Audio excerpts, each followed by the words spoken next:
بسم اللہ الرحمن الرحیم۔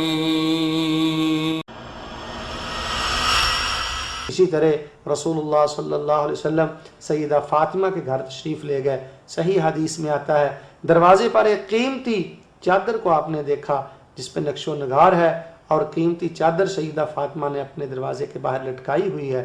آپ دروازے سے واپس ہو دیے اور اپنے گھر تشریف لے گئے۔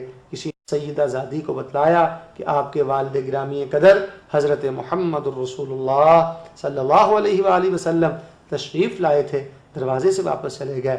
سیدہ فاطمہ دوڑتی ہوئی اپنے والد گرامی قدر صلی اللہ علیہ وسلم کے پاس گئیں اور جا کر بیان کیا، ابو جان کیا وجہ ہوئی کہ آپ دروازے سے واپس آ گئے؟ سیدہ فاطمہ کو رسول اللہ فرمانے لگے، بیٹی آپ نے اتنی قیمتی چادر، نقش و نگار والی چادر یہ دروازے پہ لٹکائی ہوئی تھی، میں اللہ کا نبی ایسے گھر میں کیسے داخل ہو سکتا ہوں؟ ایسے گھر کے ساتھ میرا کیا تعلق ہے جس میں اس قدر قیمتی نقش و نگار والی چادر لٹکائی گئی ہو؟ تو سیدہ فاطمہ نے فوراً اس چادر کو اتار دیا۔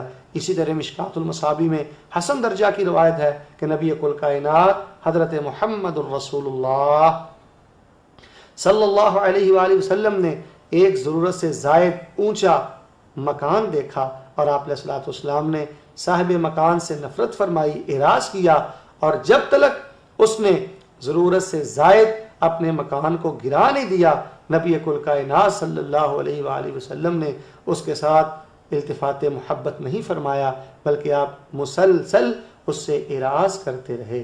تو ناظرین کرام، آئیے ان حالات میں کرنے والا کام یہ ہے کہ مکان کو بناتے ہوئے اپنے ایمان کو تباہ نہیں کرنا چاہیے، اپنے گھروں کو تعمیر کرتے ہوئے اپنے اسلام کا جنازہ نہیں نکالنا چاہیے۔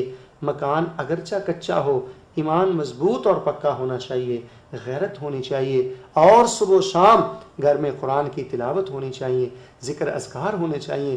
یہی وہ غفلتیں ہیں، اگر ہم ان غفلتوں کو دور کر لیں، آنے جانے کی دعاؤں کا سلسلہ جاری ہو، تلاوت کلام کا سلسلہ جاری ہو، تو ہمارے گھر یہ اللہ کی رحمت کا گہوارہ اور تبارک الذی نزل الفرقان على عبده ليكون للعالمين نذيرا۔